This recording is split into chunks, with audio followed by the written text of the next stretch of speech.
Bonjour à tous, bienvenue en direct du Salon de l'Auto de Genève pour la présentation du stand MG avec énormément de nouveautés au programme, des modèles exclusifs qu'on n'a jamais vus encore ou très peu vus sur YouTube. Je vais vous présenter des modèles un peu plus haut de gamme de la part de MG, le MG Seaburster aussi, un petit roadster cabriolet qui sera surpuissant, qui arrive bientôt d'ailleurs sur nos marchés.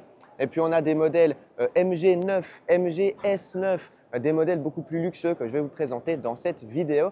J'espère vraiment que cette vidéo va vous plaire. N'oubliez pas le petit pouce en l'air. Et c'est parti, on va voir ce que MG a à nous proposer à ce salon de l'auto de Genève 2024. Ce qui nous intéresse, c'est quand même les nouveautés MG. Et regardez, il y a droit personne sur cette magnifique MG9 EV, donc une version 100% électrique. On est sur une berline très longue, 5 mètres tout pile en longueur. 400 kW de puissance, donc c'est juste énorme. 0 à 100 en 3,8 secondes. 700 Nm de couple. Une batterie de 90 kWh de capacité, je ne sais pas si c'est brut ou net. Dans tous les cas, on nous promet 505 km d'autonomie WLTP officielle. Compte tenu de la puissance, c'est correct. À voir dans la pratique ce que ça donne. Faisons un rapide tour du design extérieur. Premièrement, à l'avant, on a une face avant assez agressive, je dirais assez épuré, assez classique, mais je trouve que ça fonctionne très bien. Ça me fait penser un peu au design de NIO, une autre marque de véhicules électriques qui est assez nouvelle d'ailleurs. Et puis de profil, donc on a deux belles jantes ici. Alors le design est assez original, je pense qu'on a pas mal d'autres modèles de jantes, j'imagine. Au moins c'est original. On a pas mal de caméras ici pour tout ce qui est aide à la conduite, aide au stationnement, etc. Même ici aussi, comme ce qui est disponible chez Tesla par exemple. La voiture est assez basse, ça nous promet une bonne aérodynamique également. On a ici un petit lecteur de carte, j'imagine qu'on a une carte pour ouvrir la voiture. Chose que j'adore, on a du soft close. Et oui, alors je ne connais pas exactement les tarifs de cette version, mais MG est réputé pour avoir des véhicules avec un excellent rapport qualité-prix, donc on verra ce que ça donne. Et puis on passe ici sur l'aile arrière avec un design ici un petit peu original là encore, mais je trouve que ça fonctionne bien, moi c'est original. Et puis à l'arrière, on a la même signature lumineuse que sur une MG4 par exemple, avec un bandeau lumineux en horizontal avec le logo MG juste ici. On a un haillon électrique, ça c'est génial, donc on n'a pas une malle seulement. Alors je l'ai bloqué ici, non, je pense que je peux le mettre un peu plus haut. Voilà, génial, donc on a une super grande ouverture. A priori, est-ce qu'on a un double fond? Oui, non, on n'a pas de double fond. Ouais, alors je fais cette vidéo un peu en live, effectivement, il y a pas mal de techniques ici dessous. Bon, on n'a pas de double fond, donc effectivement, le coffre n'est pas gigantesque. Par contre, l'ouverture, elle est très longue, assez haute. Et puis la banquette paraît inclinable, donc ça, c'est pas mal. Donc, au niveau du coffre, ça paraît correct. On va voir maintenant ce que ça donne à l'intérieur. Et là, c'est super intéressant pour MG, franchement, c'est impressionnant. Je vais d'abord régler mon siège à l'avant, d'ailleurs, parce que je suis assez grand. Et je verrai si j'ai de la place à l'arrière. Premièrement, ce qu'on peut voir, c'est d'excellents matériaux ici, que ce soit au niveau des sièges, au niveau de la console centrale, du volant, les écrans qui font penser vraiment à Mercedes. On voit l'inspiration claire et nette de l'Hyperscreen de chez Mercedes. Au niveau de la portière ici, on a du simili-cuir en partie haute, mais aussi en partie basse. Ici, ce n'est pas du plastique dur, on est vraiment sur quelque chose d'un petit peu rembourré, avec un petit peu de rangement, mais pas trop. Des inserts ici en bois, je suppose. Alors, on remarque très clairement l'influence de Mercedes ici sur le design avec le système de son ici, les réglages des portes sur les réglages des vitres sur les portières. Là, ça ressemble vraiment à s'y méprendre à Mercedes quand même, il faut être honnête. Au niveau du volant, bon, le design est particulier. Je ne suis pas forcément fan du volant, de ce design. On a donc cet écran géant juste ici. Alors bon, je ne sais pas trop, ici on est sur un salon, donc c'est difficile de tester la connectivité des véhicules, à tester dans la pratique. Je ne sais pas encore si elle sera commercialisée en France ou en Suisse. On m'a dit peut-être, donc ça veut tout et rien dire, donc on verra ce que ça donne. Au niveau de la console centrale, ben, ça a l'air correct. Ici, on a des petits rangements qui coulissent, plutôt sympa, deux porte-gobelets, un petit espace de rangement, un petit peu plus grand d'ailleurs, avec un petit rangement. Donc voilà, je fais cette vidéo assez rapidement pour vous présenter la gamme MG.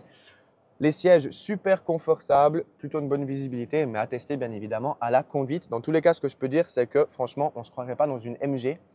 Là, c'est assez impressionnant au niveau des finitions, de la qualité des matériaux et tout.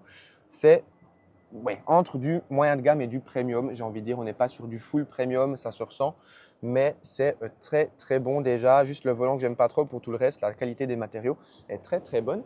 Et puis, on va passer à l'arrière maintenant, pardon. D'ailleurs, les portes qui sont assez lourdes, on voit qu'on est sur une voiture relativement haut de gamme quand même. La porte qui est très longue d'ailleurs. Et puis là, j'ai pas mal d'espace. parfait, avec un toit panoramique qui lui est fixe, il ne sera pas ouvrant. Bon, j'ai un petit peu du mal à caler mes pieds sous le siège conducteur, mais j'ai beaucoup d'espace quand même. Un très léger tunnel central, donc un petit rehaussement de 2 cm au milieu. Et là, franchement, je suis bluffé. J'avais jamais vu cette MG 9 encore, donc ça, c'est génial, franchement. Je me réjouis de voir s'ils vont l'importer en Suisse et si oui, quand et à quel prix, parce que là, au niveau du design, c'est super intéressant. Au niveau de l'intérieur aussi, c'est très très bien. Je regrette quand même la copie pure et dure de Mercedes sur beaucoup d'éléments. Mais bon, à voir ce que ça donne. Dans tous les cas, ça a l'air assez intéressant. Et puis, on va passer maintenant sur la droite, juste ici, pour voir sa cousine, qui est en somme la version SUV de cette voiture. Or, je n'ai pas vraiment les coordonnées techniques ici au niveau de la recharge, etc. À voir ce que ça donne. La MG4 recharge d'ailleurs très rapidement. Donc, j'espère que ces voitures ici vont charger encore plus vite vu qu'on a une plus grosse batterie. Le design à la face avant est assez similaire, mais bon, il est assez rehaussé. Et puis, on va monter à bord parce qu'à bord, là, c'est aussi très intéressant. On a un nouveau système de rangement au niveau de la console centrale. Sinon, pour le reste, c'est à peu près du même. Vous le voyez, c'est juste la version un peu surélevée. Juste ici, on a beaucoup plus de rangement avec des porte-gobelets qui sont camouflés comme ceci, avec cet élément ici avec un aimant. Donc ça, c'est cool. Pas mal de rangement ici pour son téléphone, par exemple. Au niveau de la couloir aussi, pas mal de rangement. Très bonne visibilité, très bonne position de conduite. Je suis extrêmement bien installé. Et à l'arrière, on aura un peu plus d'espace, effectivement. Alors, les portières s'ouvrent difficilement. Vous voyez, c'est un peu particulier. On a une assistance électrique grâce au soft close notamment. Donc ça, c'est bien. Et ici, j'ai beaucoup plus d'espace. Alors là, c'est génial. Toit panoramique aussi fixe, magnifique. Beaucoup d'espace, vous le voyez au niveau des pieds, au niveau des genoux, au niveau de la tête. C'est top, c'est une voiture qui fait 5 mètres de long, donc effectivement, heureusement qu'on a de l'espace. Franchement, très bonne surprise, on ne dirait pas qu'on est dans une MG. Et passons au coffre maintenant. Le coffre de cette version SUV qui s'ouvre ici en bas, normalement. C'est parti. Et là aussi, pas mal d'espace, de rangement, ça c'est pas mal. Et là, on a un double fond, a priori. Voilà, donc ça c'est top, avec un peu d'espace de rangement. Une banquette rabattable en 2 terrains tiers, pas de trappe à ski pour les Suisses qui vont en ski, ça c'est dommage, ou les Français d'ailleurs, ou tout le monde qui va en ski.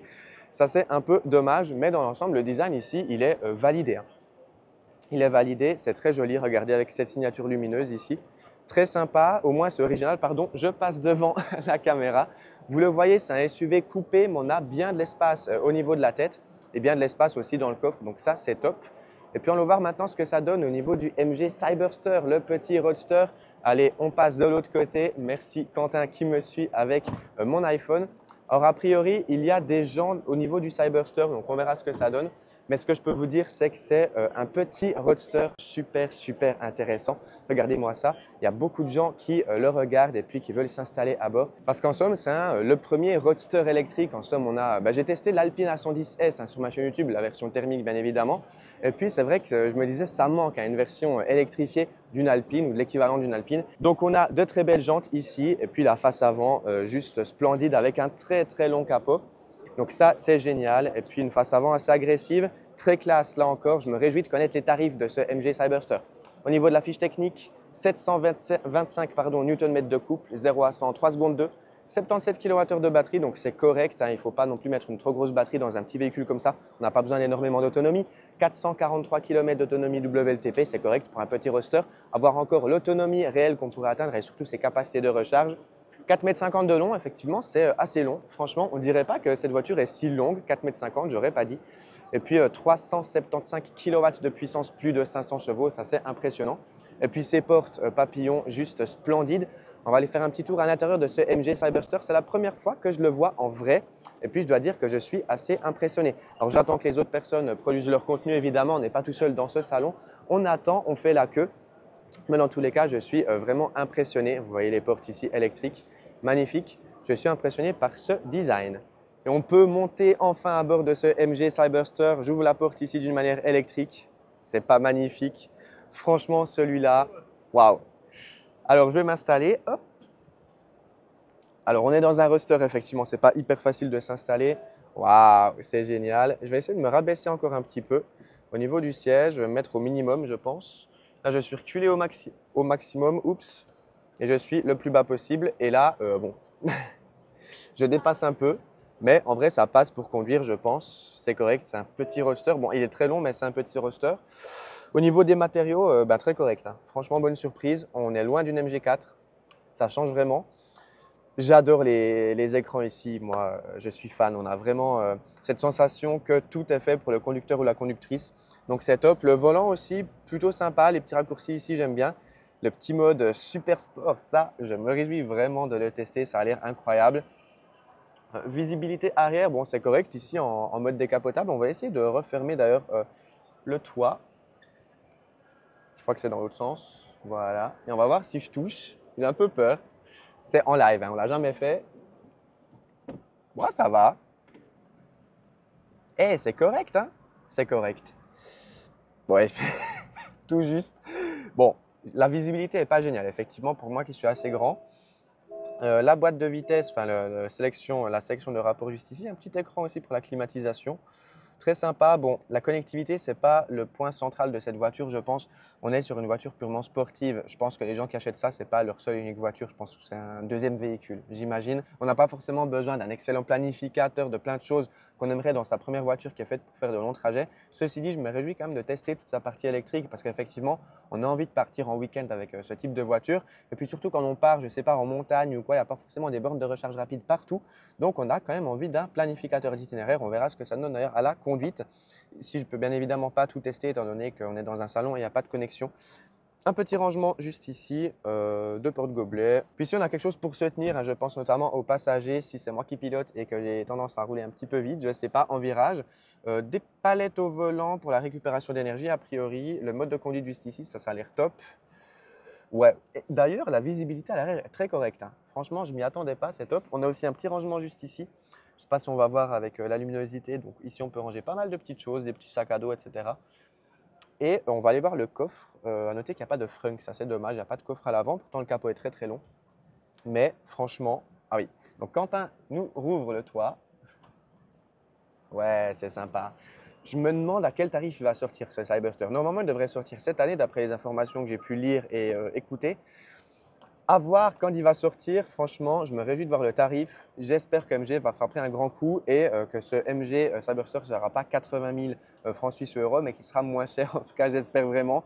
Sinon, la qualité à l'intérieur est franchement pas mal, hein. On est pratiquement sur du premium, là, on peut le dire. Et il a de la gueule. Ce MG Cyberster, il a de la gueule.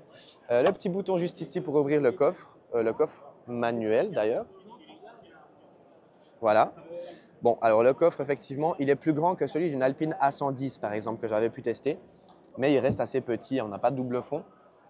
C'est un roadster, c'est logique, mais 4,50 m de long, c'est vachement long quand même. Moi, je pensais qu'il y aurait un coffre un peu plus grand pour cette taille de véhicule, surtout que c'est un strict de place, hein, évidemment. Petit bémol encore sur ce MG Cyberster, c'est ce noir brillant, juste ici, avec quelques micro-rayures déjà. Effectivement, je ne sais pas si ça va très bien vieillir, ça, c'est un peu dommage.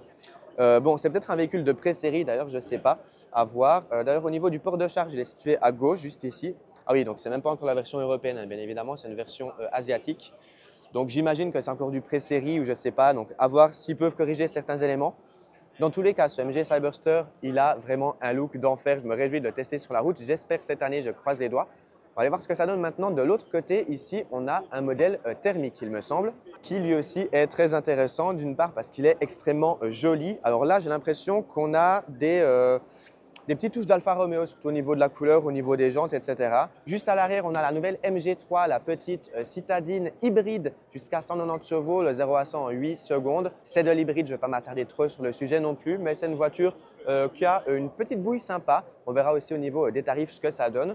Et puis, on a fait gentiment le tour de ce stand MG. On l'a vu, on a des nouveautés assez incroyables. MG4 X-Power qui arrive bientôt en Suisse, évidemment. Cyberster, super joli. Les deux modèles, limousine et SUV, MG9 et MG S9 aussi très qualitatifs. Et puis deux véhicules thermiques là encore. Donc je me réjouis de voir vraiment ce que ça donne dans la pratique, à la conduite et ça arrive bientôt en Suisse. Bon, on se retrouve le lendemain pour des news très intéressantes pour les amis suisses. Et oui, MG arrive à partir du 1er mars en Suisse, c'est officiel maintenant. Et les premières voitures seront livrées à partir de mai. Et j'ai des news super intéressantes au niveau des tarifs qui sont canons. Ils sont même meilleurs marché qu'en France, vous vous rendez compte, c'est juste impressionnant. La MG4 standard commence à 28 990 francs suisses, la Luxury 64 kWh 34 990 francs suisses et la version X-Power 4 roues motrices 435 chevaux 39 490 francs suisses. C'est un tarif canon compte tenu de la performance, c'est juste incroyable. N'oubliez pas de vous abonner à ma chaîne YouTube pour l'essai complet d'X-Power qui arrive très prochainement sur ma chaîne. Et puis MG arrive avec d'autres modèles aussi. On a ici le MG ZS qui débute à moins de 30 000 francs suisses. Là aussi, c'est un tarif assez bon compte tenu de la taille du véhicule. Et puis ici derrière, on a le MG Marvel R qui sera seulement disponible issu du stock parce que MG va arrêter bientôt la production du véhicule. Un tarif excellent, 43 990 francs suisses pour la version performance tout équipée. Donc MG arrive avec des tarifs très agressifs en Suisse, ça fait plaisir. On verra encore les offres en leasing, etc. Mais dans tous les cas, ça fait plaisir. Bravo MG pour leur introduction en Suisse. C'est des tarifs qui sont extrêmement compétitifs, bien moins chers que la concurrence et ça fait plaisir. Voilà, c'était le rapide tour du stand MG au Salon de l'Auto de Genève 2024. J'espère que ce petit tour du propriétaire vous a plu. Merci beaucoup à vous d'avoir été présent. N'oubliez pas le petit pouce en l'air comme d'habitude, merci beaucoup. N'hésitez pas à lâcher un petit commentaire pour me dire ce que vous pensez des nouveautés de MG. Et n'oubliez pas de vous abonner à ma chaîne YouTube pour ne pas manquer les prochains essais, les prochains road trips à bord de voitures électriques et bientôt les essais de MG sur ma chaîne. À très bientôt, ciao!